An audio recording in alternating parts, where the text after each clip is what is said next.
welcome to She Said Talks. It is a platform for giving a microphone to women like Erica Skone Rees, who are bringing information, timely information, to help us stay on top of things in this severely challenging time as we are transiting from the old ways to the new ways. And there are so many toxic things that we're mitigating. And she is an expert in mold toxicity and poisoning. And so many women are saying, Jan, we know that you went through that.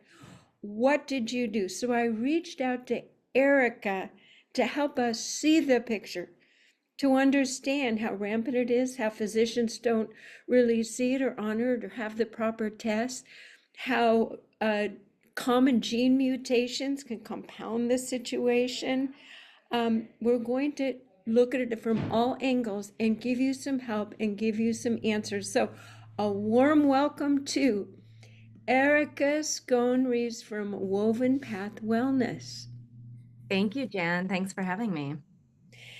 It is so wonderful to have you here, and I wish you could have been in my life 3 years ago when I was dealing with the unknown, going to every doctor, and all it took was a simple mycotoxin urine test to show I was not metabolizing and clearing my body of funguses and molds. And I just read through climate warming, there are more and more funguses and molds growing that human bodies aren't able to work with and to stay healthy and stay on top of it. So this is an entirely new world for some people, funguses and molds. So the best way to start out is, how did you become an expert? Mhm. Well, like many of us become experts in things, I lived it. Unfortunately, I was very sick from mold toxicity. And so my husband and I bought a house. And within a year and a half, I was bedbound. I had such a variety of symptoms that did not make sense. No doctor could figure out why. And I remained sick for a couple years before we figured out what was causing it. And finally, we learned it was very high levels of mycotoxins, molds, in our new house. Not visible. You couldn't smell it, you couldn't see it. Inside the walls, it was horrifying. Yeah. Were you living in an environment with lots of moisture? For instance, I live in the Pacific Northwest, or people who live by the water, and you can't see the mold, and actually you can't smell it. You can kind of smell mildewy, musty in certain environments, but mold you can't smell. Where were you living, and why would a new house have mold in the walls? Was it leaking? So I am in Oakland, California, and while we're not far from the bay, we're not right on the bay. I mean, we've got lots of sun here. So no, I'm not in a very wet environment. Um, it's not a new house. It was new to us. We purchased the house, but it was built in 1939, and unfortunately, it was neglected. It was neglected by the previous owners, and of course, we didn't know that because in order to sell it, they made cosmetic improvements, and therefore it was not visible, and you could not smell it. It's a new coat of paint, all kinds of things, and many people think that you can paint over mold and it will die. It won't. Many people think you can clean it. You can't. It has to be removed. So it actually gets in the fibers of the wood or substructures, and the walls have to be opened and it has to be remediated by professionals. Is that what you're saying? Absolutely. So, molds can root into wood, but before we even see that, that would be like the structure of the building, the studs, if you will. But before that, it can harbor in wallpaper and sheetrock, so wallboard itself, plaster and lath. um, in the baseboards, it could be in the floorboards, in the subfloor, which is underneath your flooring, all over the place. And then finally it can get to that structure, or it could start from the structure and go and then go the other direction. Yeah. And it can start from a leaking window that is in the wall. I lived in a house one time and there was a flood and it turned out there was mold all the time, a leaking window, and a person came in my center and started sneezing. So sometimes our bodies can tell us and show us what we can't see. So we are going to talk about testing. Would you like to talk about symptoms first? The myriad of symptoms that are a mystery for typical doctors. Like for myself, it took about 3 years to get a diagnosis, and I spent probably $100,000 with insurances of everything because I actually was getting to a point where I couldn't even sit up. Neurological, autonomic system collapse. Could not control my blood pressure, my vision, numbness, gait, went to the ER many times, and no one knew. It was the urine mycotoxin test. So I hope people are really listening that sometimes the symptoms can come over 3 years. Tell us the type of symptoms that people might not associate with mold toxicity. Yeah, I'd be happy to. So I'm going to talk about symptoms, and after that, let's go back to what you said about how mold begins, because you said leaky windows, but there's so many other ways. So let's make sure to come back to that. Okay, symptoms. Well, there's an incredibly long list. I actually have a visual that I can share with you later that maybe you can. Absolutely. Um, oh gosh, my dears, it can affect every system of the body. So each species of mold can create a different type of mycotoxin, and not all molds create mycotoxins. Okay. So mycotoxins are a gas that's emitted and goes into the air, and you're breathing it in, and it's toxic. So you've got mold spores, which are, the tiny little, you can think of it like pollen dust, right? Mold spores live in dust. We're breathing that in, but we would also be breathing in mycotoxins, which is from certain molds. 50,000 mold spores live on the top of a needle, meaning that's how small they are. They're microscopic, and they're going into our lungs, they're going into our nose, they're going into our lungs, and our body has to filter it out. Now, some of us can filter toxins fairly quickly, and others cannot. And then there becomes this like backlog. Um, that's called a toxin overload. So when we get this toxin overload is when symptoms happen. And that's also when symptoms become so intense you can't ignore them anymore. So in the beginning, it might look like some respiratory stuff for somebody, depending on the mold as well. Penicilliums, aspergillosis, and others. For others, it might look like mood changes, behavioral issues in kids, um, depression, mood swings. Okay. Some mycotoxins can affect your hormones.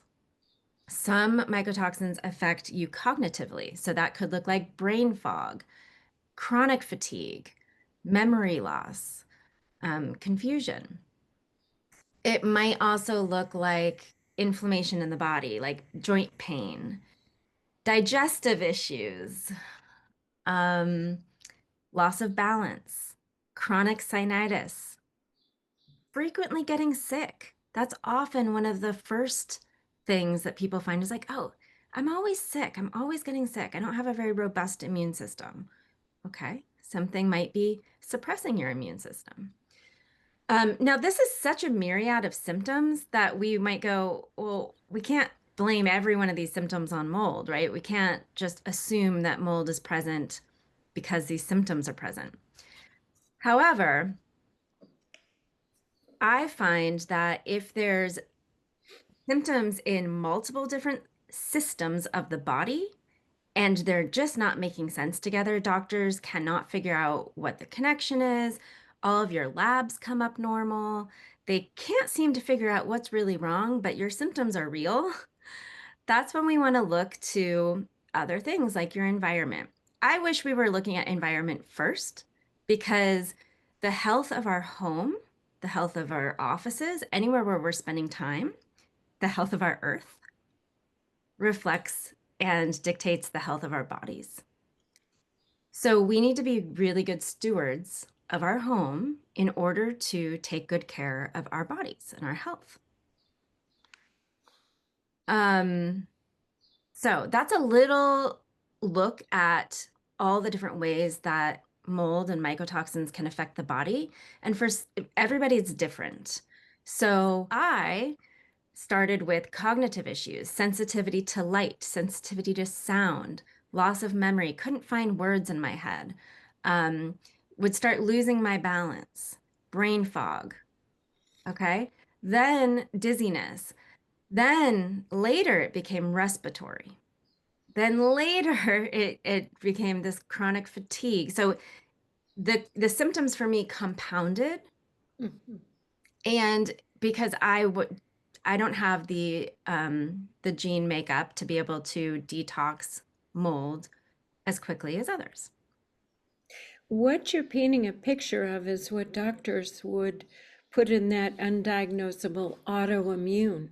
And so here is it the chicken or the egg? It seems like the mold could exhaust our immune system to the fact that Lyme's or Epstein-Barr would then rear up and you would have comorbidity and you actually could activate a chronic autoimmune disorder set off by the mold.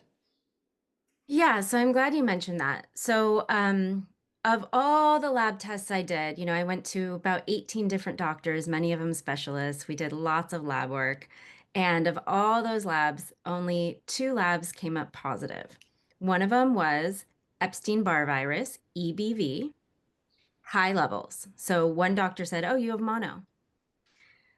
The other one was testing positive for tick-borne infections. So many people will then direct focus on the tick-borne infections and try to fight them. And that can actually be detrimental for many, many people, including myself and lots of clients that I've worked with, because the immune system is so suppressed by the mold that it cannot handle the antibiotics and like fighting everything off with Lyme and the tick-borne infections that go with Lyme disease. Epstein-Barr virus shows up in so many labs of people who are being exposed to mold. And the only, as you said, the explanation is something like Epstein-Barr or Lyme and many other diagnoses can be dormant in the body and then reemerge when the immune system is suppressed. So I had Epstein-Barr because I had mono when I was, I don't know, 9 or 10. And it showed up on a lab as being very high markers, but it's really just because it reemerged after my immune system was suppressed. That makes perfect sense. You reach a level of toxicity and your body just I had a friend actually die, Epstein-Barr, Lyme's, and mold. I have another friend in a very difficult situation. So don't worry, we're going to talk about ways to remediate and help, but we are focusing on the why and how right now. When you said your body can't process enough things, for instance, I'm learning that my family has the MHFTR gene mutation and I can only filter out 75%. So if I'm around doing a lot of gardening, putting my hands in the dirt, you can absorb the mycotoxins through your hands. And then breathing the spores, that at a certain level of toxicity, I can no longer, because of the 25% of the population has this gene mutation. So when you said that you couldn't process, do you also have the gene mutation, or how did you find that out? So there's also a gene called the HLA, and that is another gene to look at. You get one from each parent, and you can determine your ability to detox through that. I don't, I I would say that that's not the first place to look. I also want to address fear. So I'm really sorry that you had a friend who died from these complications. Um, and naming that you could possibly absorb mycotoxins from gardening. I want to make sure that we really keep hypervigilance in mind, right? So when we are in a chronic state of danger, and the body knows it, it develops, inconsolable anxiety and this state of hypervigilance where we're always looking out for something that's wrong. That comes with trauma. And when you have long-term exposure to a physical toxin, that creates that same sort of trauma in the body. It's a fight or flight response. And we start to kind of label almost everything as a possible danger. And I spend a lot of time with my clients unwiring that mislabeling, because then we can no longer live our lives and we stay stuck in a state of dysregulation, which I'd love to talk about a little bit later. So, while yes, there are mold spores in our world, and thank goodness, because the mycelium network below the soil is what connects all of our plants. Nutrients are sent between it. It's like an interweb in the natural world. We need mushrooms. Mushrooms are good, okay? It's indoor mold toxicity that's a problem. So don't stop gardening, okay? But if you're having reactions by doing some of those things, it's because your barrel is full. So there's that analogy of we have a barrel, and how many toxins can we process and how quickly? So if we have so many toxins coming in, the barrel is full, symptoms, symptoms, symptoms. We start reacting to almost everything, right? But it's about detoxing and increasing our tolerance. Okay. So once that tolerance is increased, garden all you want. I love this because it really is about managing our environment.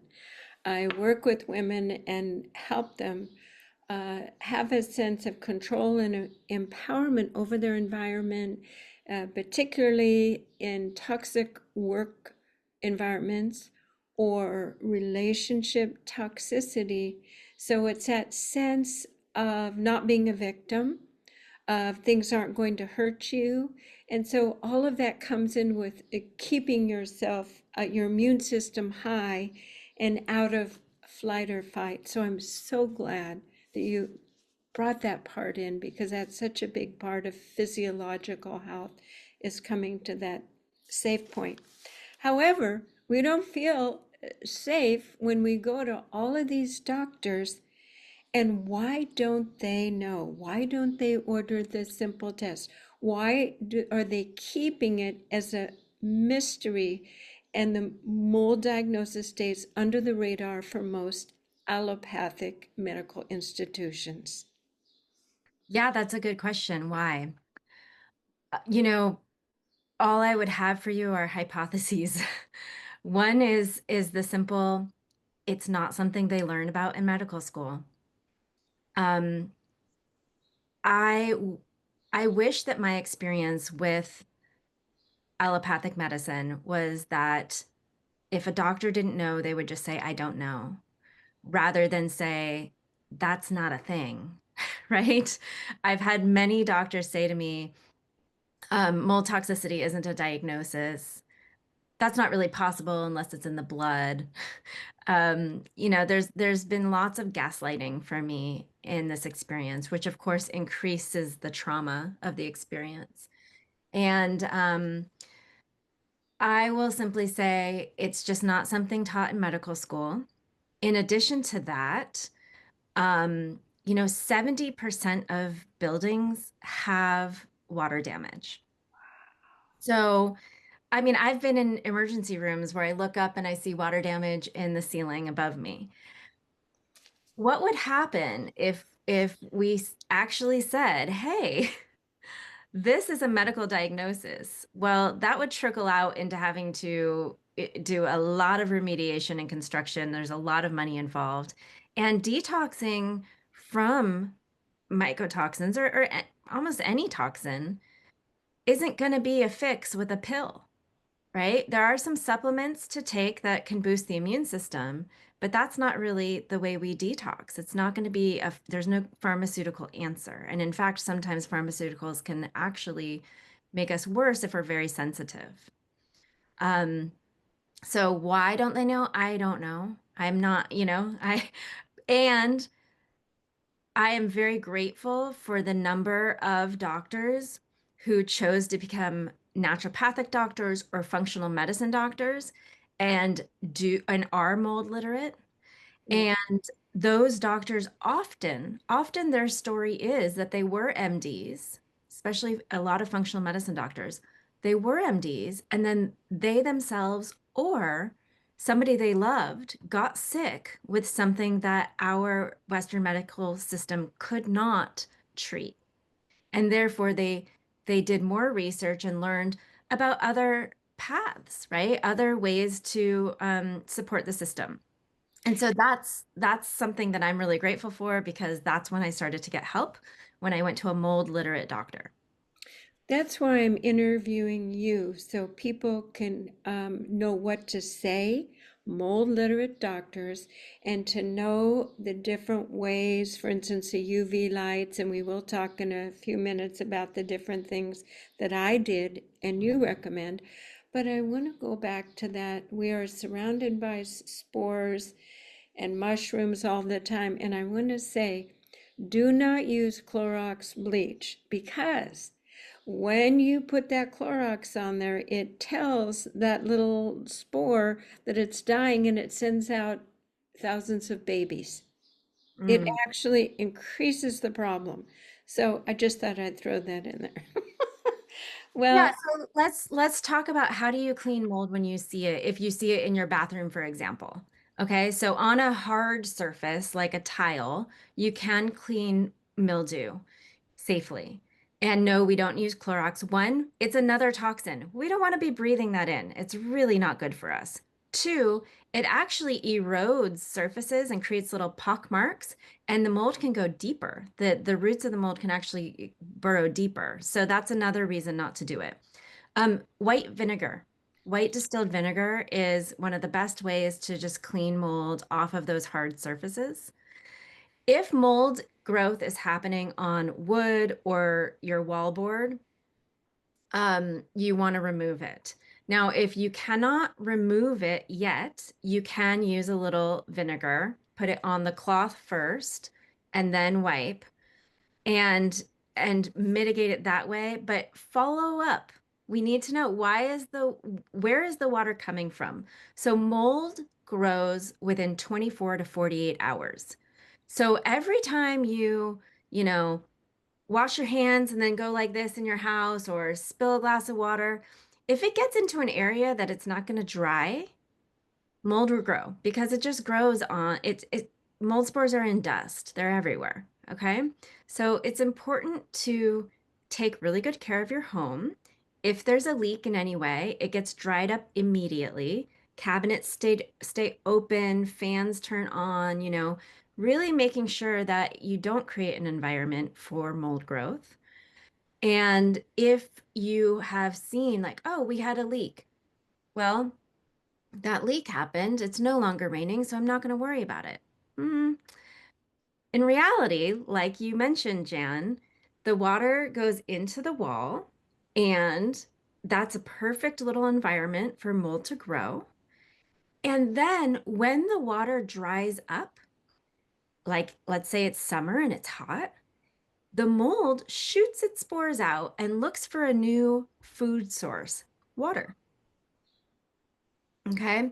So, I had one doctor say, "Oh, it can't be mold because we're in the middle of summer, that it wouldn't bother you now." Well, that was absolutely wrong. So Okay. it becomes airborne and like dust that can blow around and find new places. So you're saying air, circulation. What temperature does mold like to grow in? Let's say in a basement. How could you get rid of it by setting a temperature at a certain place? Um, every species likes a different environment. There's some species of mold that need an entire puddle. There's some species that only need a little humidity. So this is a better question for an industrial hygienist, but there are certain humidity levels that are best for the house. And I would say, I think it's in the 50 to 55 humidity range, but don't quote me on that. But that's what's right for my environment here in the Bay Area. It might be a little bit different in different areas. Um, you cannot just set a temperature and like dry up and kill molds. That's not how molds it's a tenacious organism. It wants to live. We need to just cut it out and remove. I actually moved different times in my life at moldy environments, and I had to disinfect the items going from the old house through sunlight, UV lights, and wiping, and sometimes they still smelled. So sometimes you just need to throw stuff away, or what do you do with your stuff? It's really challenging. I've supported over 75 clients in the last 3 years through navigating mold toxicity in their homes. And I really find that this is the one of the most challenging illnesses because it affects our finances, it affects of course, our health, our relationships, and often our career because we no longer have the energy, and our home, so our foundation. It's extremely challenging. And once you have a roadmap, that's a bit easier, right? And that's what I do for people now is I give them a roadmap, which I didn't have at the time. So, like you said, I wish I had someone like me who could coach me through it. Mold literate doctors help coach through getting your body healthy, but they don't know how to remediate the home. They don't know how to take care of the belongings. So many people will leave one sick building and move into a healthy building, but bring their belongings with them and then contaminate the new space. So it is important to learn which items can come with you and which items can be cleaned. Um, as a very, short note, soft items, mattresses, sofas, pillows cannot be cleaned and come with you. Hard items like wood cabinets that have a finish on them, things like that, they can be cleaned and come with you. Clothing can be washed in the washing machine with um, a combination of vinegar and borax and, can be safe to wear. However, we do develop sensitivities, many people, and some people can no longer tolerate certain scents or something about the clothing. So it might be that you have to start fresh with some things, and with other things, we can clean it safely and bring with you. This takes a lot of energy for an exhausted person, and having gone through it and just moved, navigating it with a partner who maybe isn't real clear on it. Sometimes it can be a very isolating feeling, like you're being obsessive compulsive to protect yourself. Absolutely. It is very challenging for relationships. And in most cases, almost every client I have, one person in the household is sick, like one person in the couple is sick and the other one is not.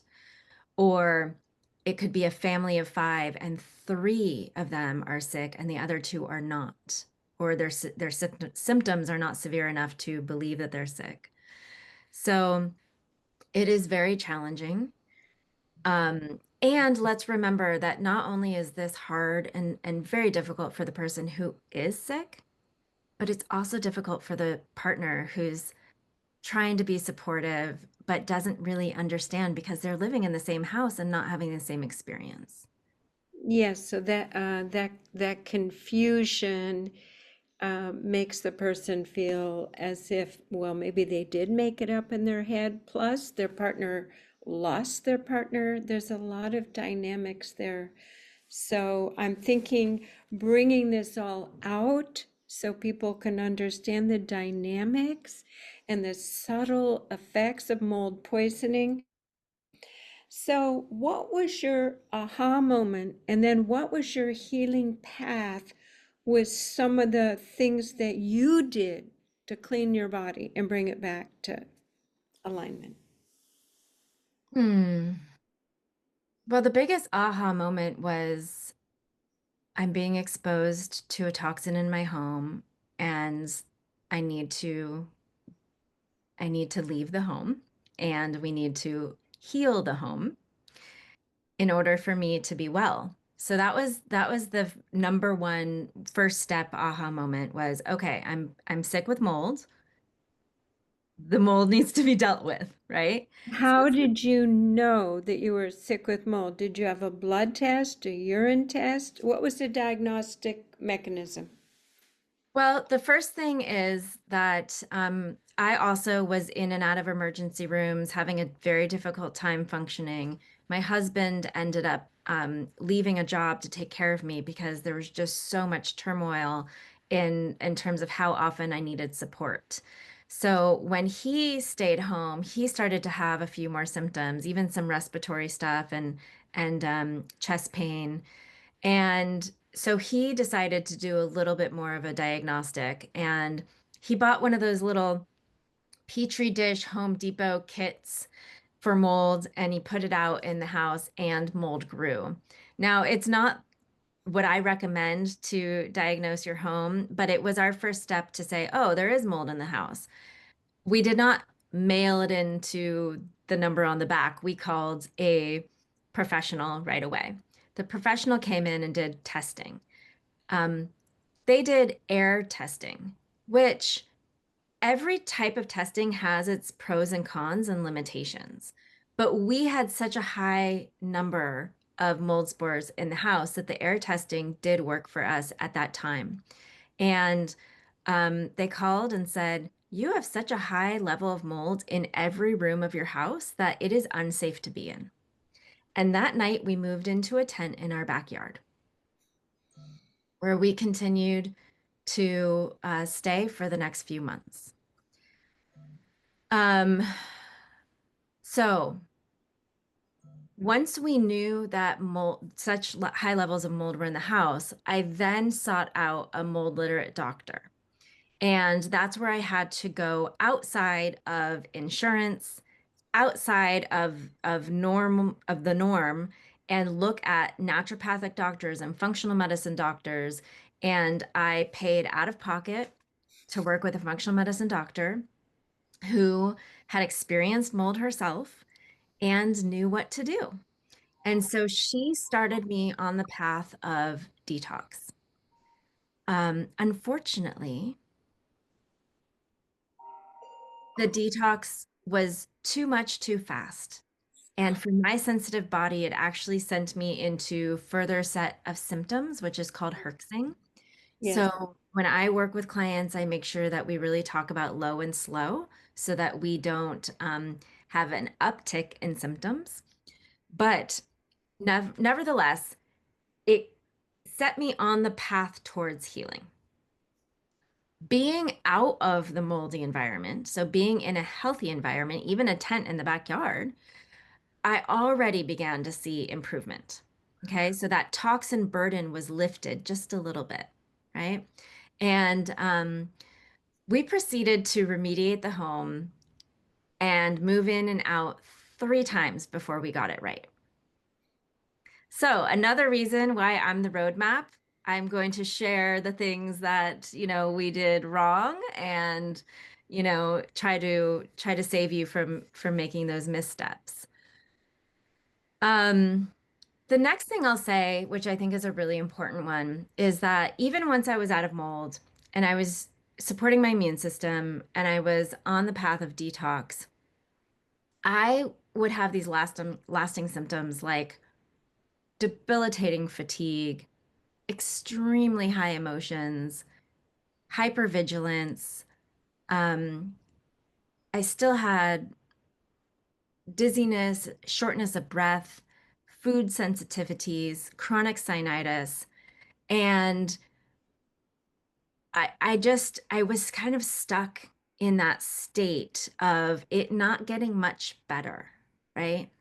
Now, I got a little bit better getting out of the mold, but then I was stuck because the autonomic nervous system was stuck in fight or flight. Yes. So I I'm a mindfulness meditation teacher, and I've also been a student of mindfulness for 20 plus years. I already knew how to work with my emotions, work with my thoughts, how to talk to myself, have that like positive inner dialogue. It wasn't doing the trick.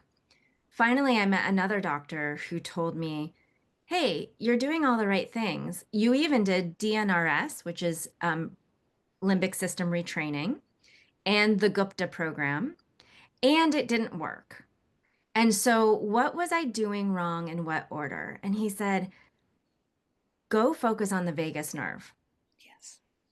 And so, I did a deep dive into that. So, what could I do from bed? I could read, I could take classes, I could research online. And that's what I did. And I learned all kinds of stuff about the body and about the vagus nerve and about that mind body connection. So, I started to do some of the vagus nerve exercises. And after about a week, my shortness of breath really improved. My emotional regulation improved, right? So then I did the next step, which he told me, which is the Safe and Sound protocol, which is a music therapy that stimulates the vagus nerve, developed by Dr. Stephen Porges. And I did that therapy over the course of 6 or 7 months, and it changed my health so significantly that I turned around and got certified as a practitioner. It got me from that chronic fatigue to living my life again. Now, did it take away every single sensitivity? No, but it reduced it so significantly that now I could respond to medical protocols. I could tolerate them. I could tolerate more foods. I could tolerate more smells. I could be out in the world again and live life again, and therefore felt that reason to live, that motivation to keep going, which we need.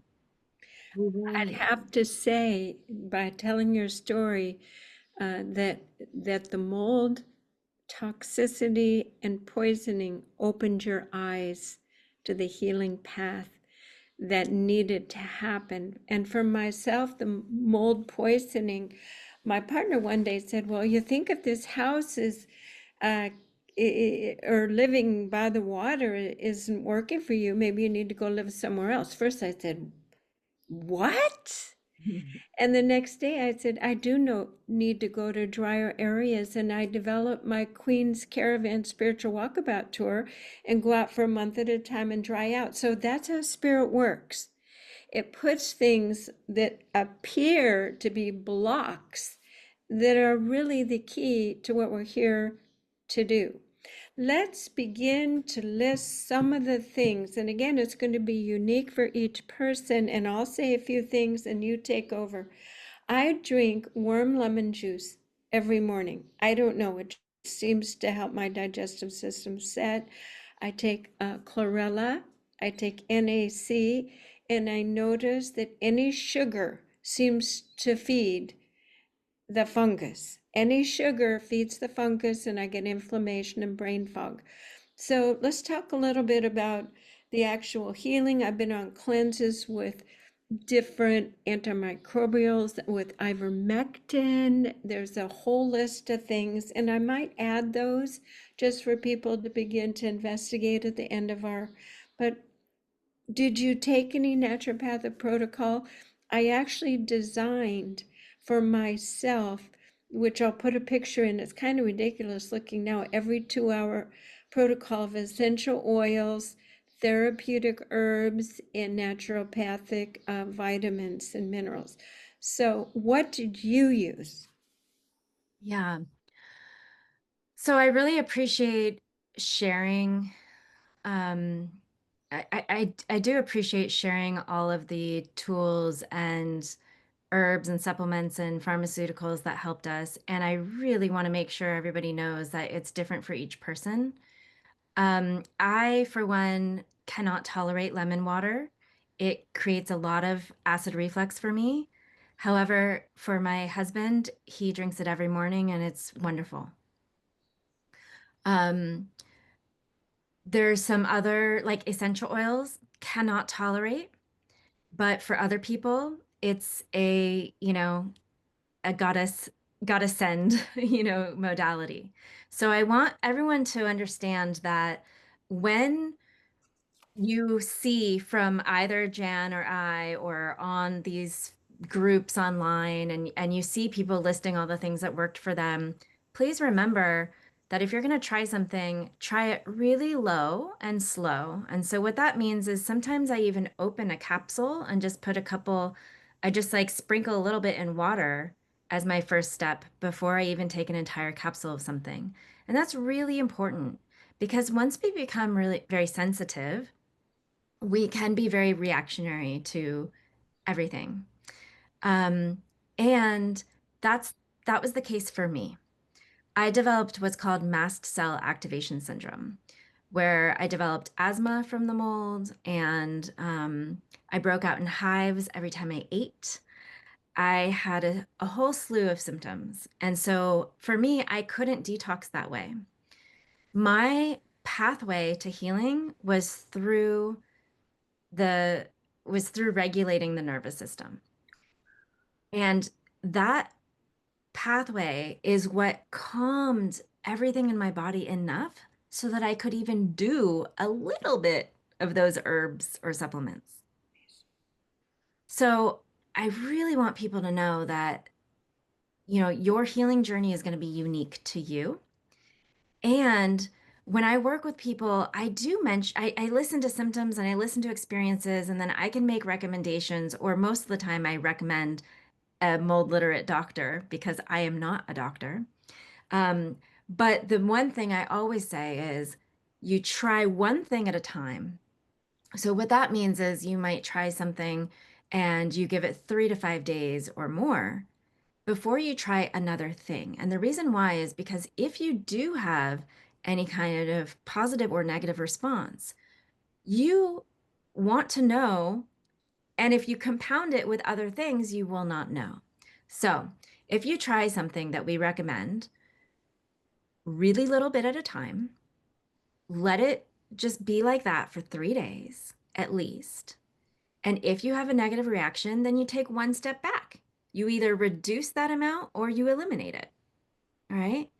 So there is a pathway. The other thing is if you use something called a binder, chlorella is a binder, and it is a binder that I can tolerate now that I did the vagus nerve work.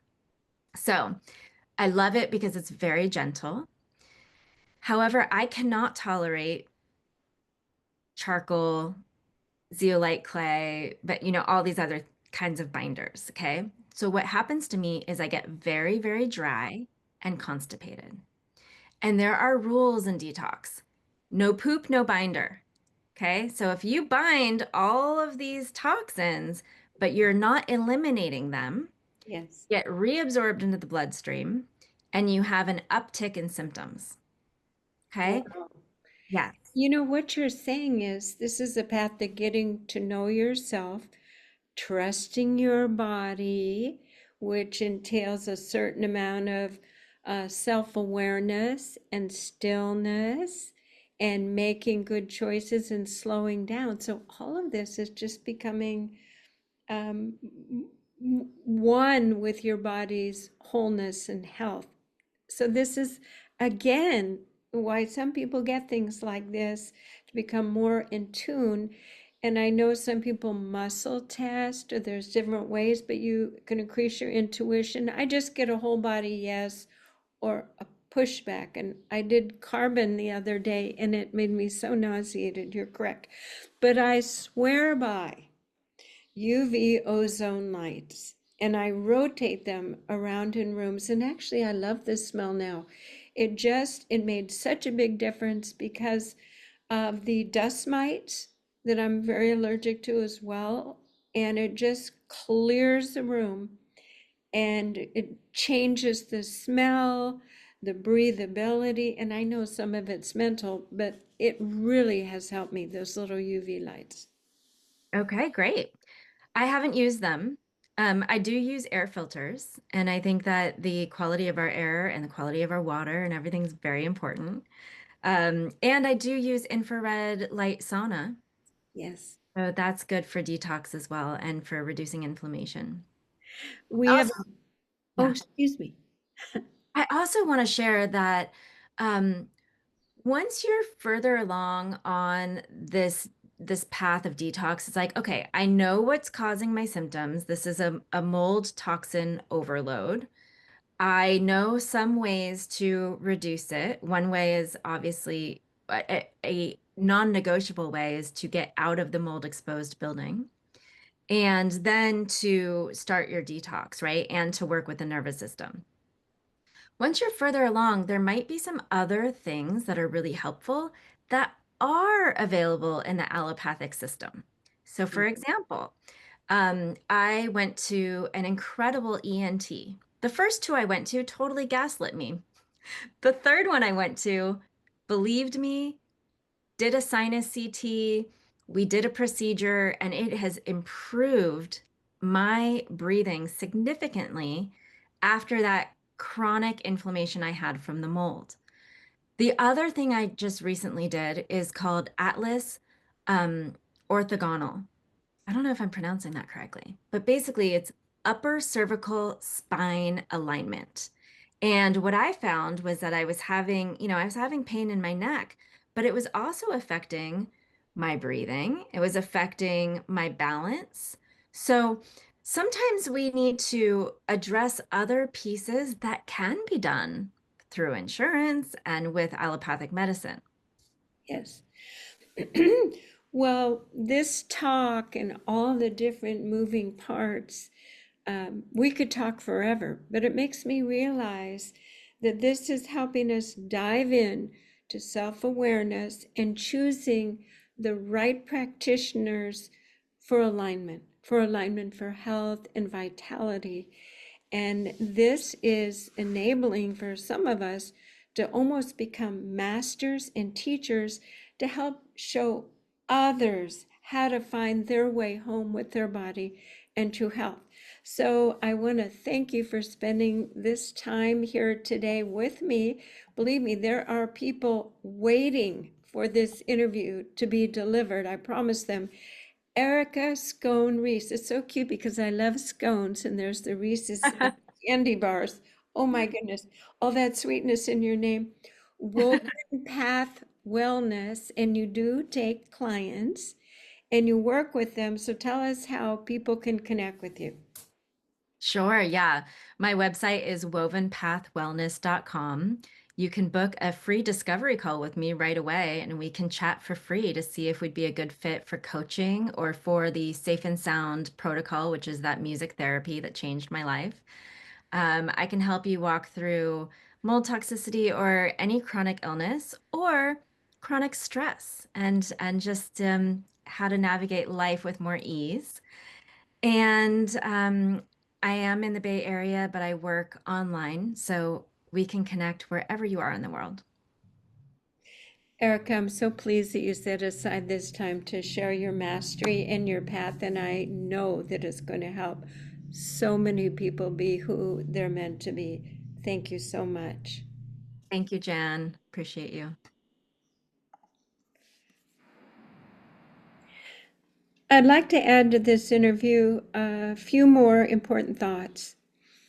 What Eric and I were discussing is that women value themselves and know and command that they deserve safe environments, safe relationships, and can maneuver and choose and design their lives with choice and boundaries. So as I mentioned before, the work that I do is becoming queen and sitting back in our throne so that we are the dominant force informing what is okay to bring in and what is okay to experience, and to have the self-respect and self-love that I deserve to be safe and sound. So I leave you with those words, and keep your eyes open, because I'm going to post again the wild protocol that I designed for myself when I thought I was dying, and learned what my body needs to stay healthy. And a big part of it was learning to say no and to set boundaries and value my life and my energy first. And then as a queen, I can give to others. I do have the Becoming Queen coaching program, and watch for the link for that as well. Much love for all of us on this path of reclaiming our health, our visions, and being that divine being that you truly are. So blessings and love to each of you.